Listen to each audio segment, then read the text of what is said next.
Hello again. We are live at CPAC 2020, and I have the honor of sitting down with Carter Page. Carter, thank you so much for being here. Thanks so much for having me, and thank you so much for everything that Judicial Watch has been doing to help reestablish justice in our country. Now, Carter, you were on a panel of ours last year. Can you talk about SpyGate for us? You know, I've been very reluctant to talk much about it thus far, and you know, I'm constantly asked, and we touched on several key points, right, in terms of some of the basics. When the U.S. Department of Justice Inspector General came out with their big 480-page FISA abuse report in December, they exposed a lot of wrongdoing, additional wrongdoing beyond what we had already dug up and what Judicial Watch has already found with all of its investigations and litigation in court. And it really just kept exposing a lot more about what actually happened. And what I've been doing is, it revealed that I was helped the FBI and the CIA, and I think it's only been one small part of the story. So I'm taking steps right now to make sure that the full truth is out there. And that's what Judicial Watch does too. Absolutely. Yes. Yeah. No. It's the exposure in terms of some of these crimes that were committed against President Trump and the administration, and going back to 2016 with his campaign is just a complete debacle, and we really need to take some important steps forward in terms of reforming that. Now, why do you think you were targeted for this?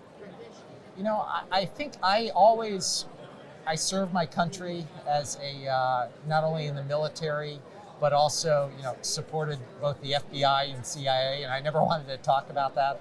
But now that so much wrongdoing was committed by a lot of bad actors within the U.S. intelligence community, I want to help expose the full truth about that. So, and I think there's a lot of ongoing investigations, both within Congress as well as within DOJ and other parts of the U.S. government. But I want to do everything in my power to help bring out the full truth.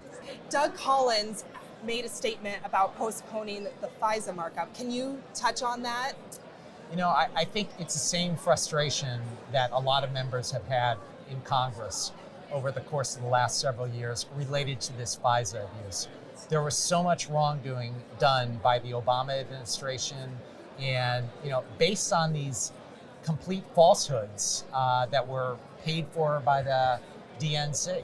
And so, I think there have been a number of investigations, and they've been wanting to have some reforms to the overall system, the Foreign Intelligence Surveillance Act and the court system.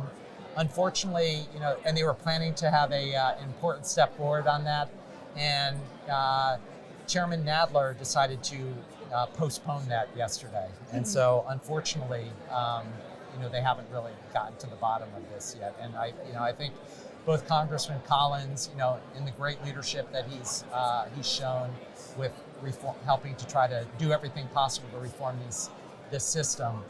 Unfortunately, it's just been a really big roadblock with what the Democrats have done to a large extent to cover up for their party, which really paid for this assault on our democracy from the very beginning. Okay, and then just trying to think.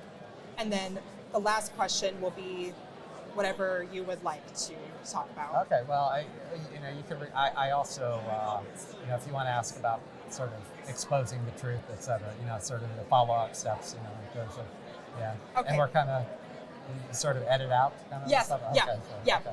So what else have you been doing to expose the truth and everything? Well, I'm in the process of completing a book manuscript, which will come out this summer. And the book is entitled Abuse and Power: How an Innocent American Was Framed in an Attempted Coup Against the President.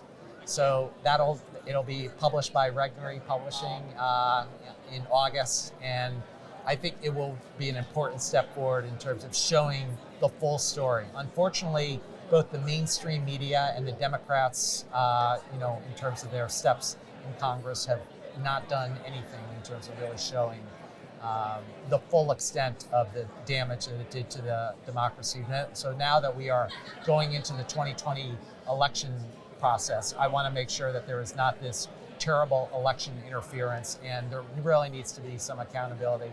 So this book will be an important next step in terms of helping to reform and create some positive action to help fix our system of government.